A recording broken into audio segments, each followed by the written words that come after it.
Buenos días.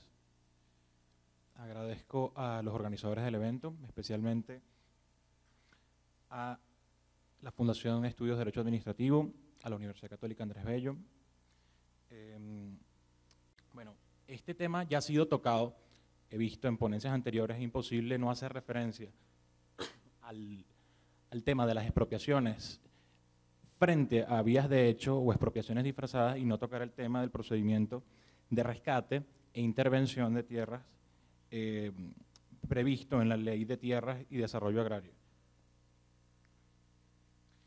Yo, antes de empezar como tal con las láminas y su exposición, quisiera ponerles en esta situación, colorear la siguiente situación. Imagínense que ustedes están en un fondo agrario, una tierra con vocación agraria, y llegan unos señores a la puerta, uno ni siquiera se entera uno mismo, sino que se lo dicen las personas que uno tenga allá adentro, y le informan que el Instituto Nacional de Tierras, el INTI, desconoce la propiedad sobre el fondo, lo cual sería ya solamente un conflicto relevante, un conflicto de peso, un conflicto jurídico.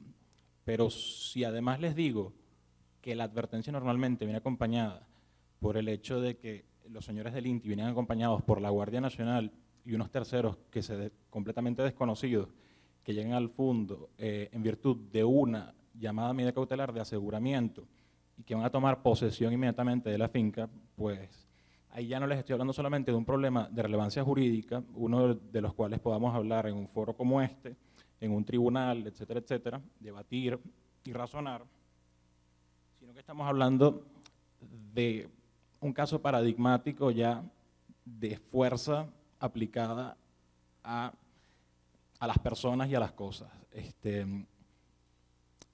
Por mi conocimiento personal de casos en los cuales está involucrado esta potestad del INTI, puedo decir que incluso la brutalidad con la cual es llevada a cabo no tiene parangón en algún otro procedimiento actualmente, sea este administrativo o judicial, en aplicación en el ordenamiento jurídico actual.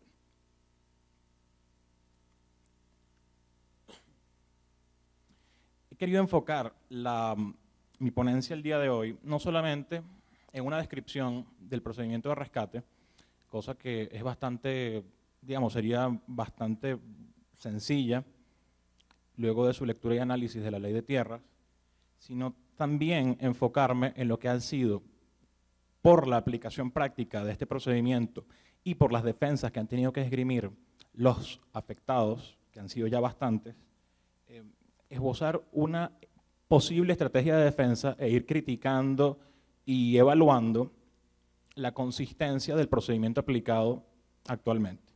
Por ende, les propongo la siguiente agenda.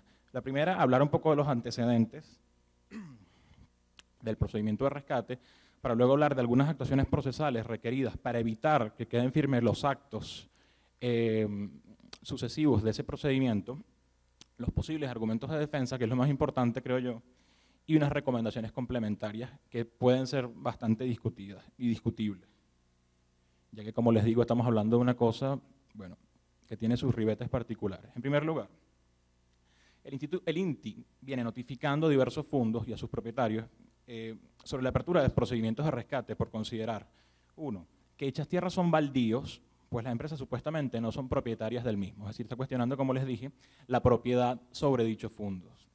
Y, en segundo lugar, la productividad de los mismos. Dichos fondos a veces son aras, o sea, el predio está destinado a aras, son improductivos y no están siendo adecuadamente explotados. La Ley de Tierras, en principio, ofrecería vías para cuestionar estos dos asuntos que en principio parecen diferentes. Una cosa es la titularidad de la tierra y otra cosa vendría a ser su productividad conforme a los estándares, dicho sea de paso, que establece el propio INTI. Sin embargo, en la realidad de los procedimientos y en su aplicación, ambas cosas se entremezclan. Es decir, por un lado te están cuestionando la titularidad, te están diciendo que es por la titularidad, pero a la vez el INTI te informa o te dice que la tierra no es productiva, con lo cual se entremezclan ambas cosas. Eso tiene sus ribetes a los momentos de ejercer la defensa correspondiente. La base legal del procedimiento de rescate está en los artículos 82 y siguientes de la Ley de Tierras de 2005.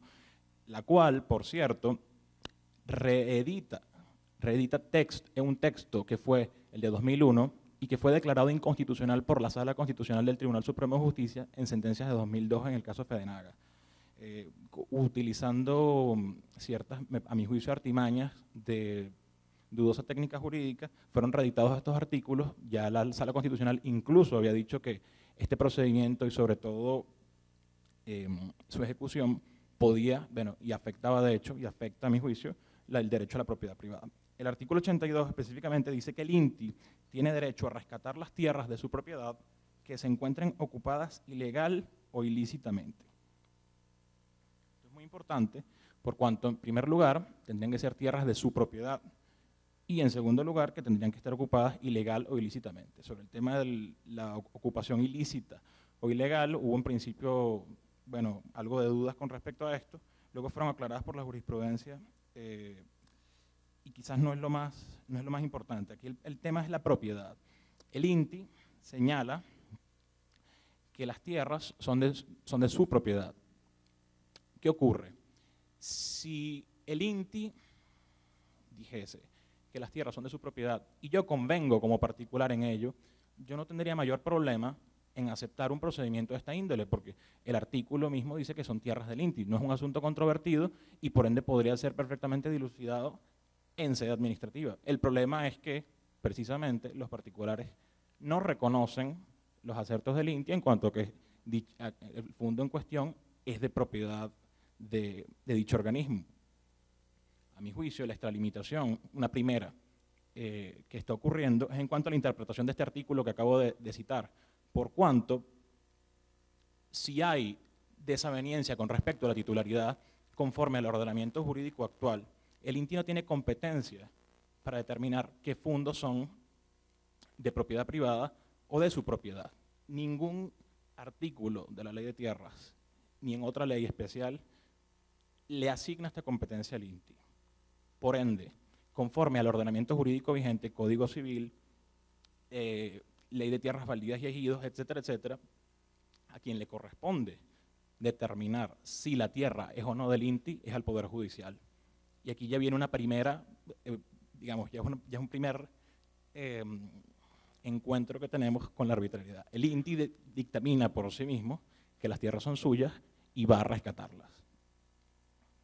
En segundo lugar, dichos procedimientos de rescate vienen acompañados de llamadas medidas de aseguramiento que les estaba comentando. Son medidas cautelares. Yo realmente, en los actos que he visto del INTI, me cuesta bastante entender los requisitos para la procedencia de esa medida cautelar, así como es argumentada por el INTI. Esto es, la existencia de un fumus boni iuris, en primer lugar, por el tema de la titularidad, que es discutida en prácticamente todos los casos, si no en todos los casos. Y en segundo lugar, el riesgo en la demora. Este es el más peculiar argumentado por el INTI. Y yo realmente no veo el riesgo en que alguien se lleve el fondo para otra parte o, en fin. Sin embargo, el INTI considera que hay un riesgo en la demora, en no ocupar que al no ocupar el fondo correspondiente y dedicarlo a la actividad que este organismo entiende que es la que asegura su mejor productividad, pues se produce un riesgo vital que afecta al interés público. Como les decía, el rescate de tierras en ocasiones es el resultado de una declaratoria previa de ociosidad. En otros casos es una actuación autónoma directa. Como les expliqué, se entremezclan los asuntos de titularidad y de productividad. En cuarto lugar, el rescate es distinto a una expropiación agraria. En el caso del rescate no hay indemnización alguna, pues supone el desconocimiento de la titularidad y una ocupación además ilegal. Hay una presunción de que usted que está ahí, y usted dice que tiene un título de propiedad, ya iremos a ese tema, y tiene 20 años ocupando y explotando ese fondo, hay una presunción de que usted está ocupando ilegalmente el mismo.